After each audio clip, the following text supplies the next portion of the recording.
சித்தர்கள் தான் இந்த மாந்திரீகத்தை வந்து நமக்கு வந்து கொடுத்தவங்களே.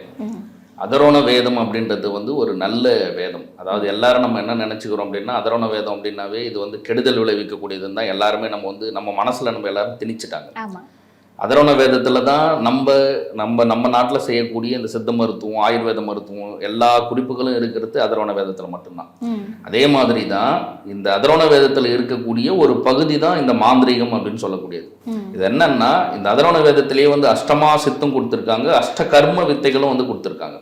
இந்த அஷ்ட கர்ம வித்தைகள்ல தான் இந்த மாந்திரிகங்கள் வந்து வருது. அதில் வந்து வசியம், மோகனம், ஸ்தம்பனம், பேதனம், உச்சாடானம், ஆகர்ஷணம், வித்வேஷனம், மாரணம் அப்படின்னு சொல்லக்கூடிய இந்த 8 வகையான விஷயங்கள்.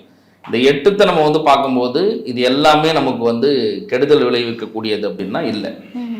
சித்தர்கள் உருவாக்குனதுக்கான காரணமே வந்து மக்கள் வந்து பலன் பெறணும், மக்களுக்கு வந்து இருக்கக்கூடிய குறைகளை தீர்க்கணும் அப்படின்றதுக்காக உருவாக்குனத. எல்லாரும் இப்போ என்ன பண்ணுறாங்கன்னா, மருளாடிகளாக இருக்கட்டும், ஒரு சிலர் தான் இதை என்ன பண்ணுறாங்க, துர்க்காரியங்களுக்காக வந்து பயன்படுத்துகிறாங்க. மாந்திரிகன்றது உண்மையாகவே வந்து நல்ல விஷயம். ரொம்ப எளிதில் இறைவனை உணர்றதுக்கு ஒரு சின்ன பயிற்சி அப்படின்னா இந்த மாந்திரிகம் தான்.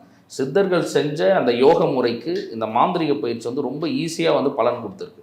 இப்போ நம்ம கடவுளை வந்து இப்போ வசியம் அப்படின்றது வந்து இப்போ நம்ம பிறரை வசியப்படுத்துறது மட்டும் இல்லாமல் தேவர்களை வசியப்படுத்தினாங்க, அதே மாதிரி தான் தெய்வங்களையும் வசியப்படுத்துனாங்க. அப்போ நம்ம எந்த தெய்வத்துடைய துணை நமக்கு வேணுமோ அந்த தெய்வத்தை அவங்க தன்வசப்படுத்திக்கிட்டு அது மூலயமா யோக பயிற்சி வந்து செஞ்சாங்க. அப்போ வந்து அவங்களுக்கு ஈஸியாக இருந்துச்சு, அவங்க செய்யக்கூடிய அந்த பயிற்சிகள் வந்து ஈஸியாக இருந்தது. வெறுமனே நம்ம யோக பயிற்சிகளை வாசி யோகமோ இல்லை ராஜ யோகமோ இல்லை குண்டலினி யோகமோ இந்த மாதிரி செய்யக்கூடிய தவ பயிற்சிகள் நம்ம செய்கிறோம் அப்படின்னா ஒரு சலிப்பு ஏற்பட்டுரும்.